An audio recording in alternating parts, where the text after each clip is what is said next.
Verset 1. Et Ahitophel dit. Ce second conseil était le meilleur possible dans l'intérêt d'Absalom. Il fallait frapper David avant que ceux qui tenaient pour lui eussent eu le temps de se reconnaître. Verset 3. L'homme que tu cherches, le roi. Tenir David, c'est autant qu'avoir pour soi tout le peuple. Le retour. Ce mot fait entendre que tous ceux qui ne reconnaissent pas Absalom sont déjà en état de rébellion. Verset 5. Shusaï ne faisait donc pas encore partie du conseil intime. Verset 8. Versets 8 à 13.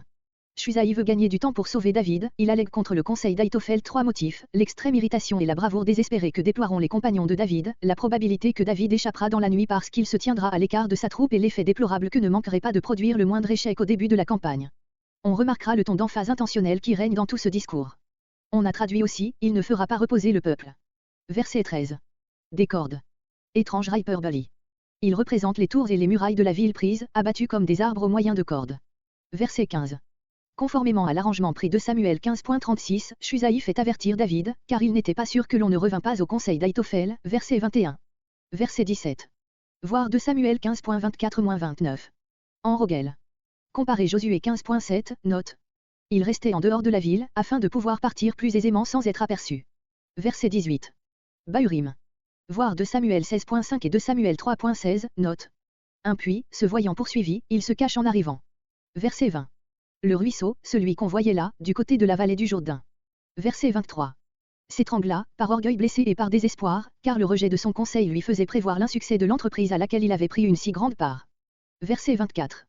Mahanaïm, en Galade, voir de Samuel 2.8, Josué 21.38. Verset 25. L'Israélite, d'après une chronique 2.17. Il y a ici une erreur de copiste, il faut lire, l'Ismaélite. Abigal, fille de Nareuz. Sérugia était sûre de David. Abigal, sûre de Sérugia, devait donc être aussi sûre de David. Et pourtant elle est appelée fille de Nareuz, tandis que le père de David était Isaïe. Ces deux sûres de David devaient donc être nées d'un premier mariage de leur mère avec un homme nommé Nareuz. Et Messe, étant le fils illégitime d'Abigal, était neveu illégitime de David. Verset 27. Ce Nareuz, ammonite, n'a rien de commun avec le Nareuz du verset 25. Makir était l'homme qui avait recueilli Méphibosheth avant que David le fît venir à Jérusalem, 2 Samuel 9.4. Lodébar, voir 2 Samuel 9.4-5. Rogelim, localité inconnue, en Galade. Verset 28. Du grain rôti.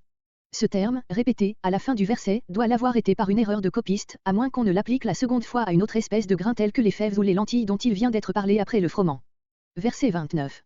Des fromages de vache, en opposition au fromage de chèvre, le plus commun en Orient.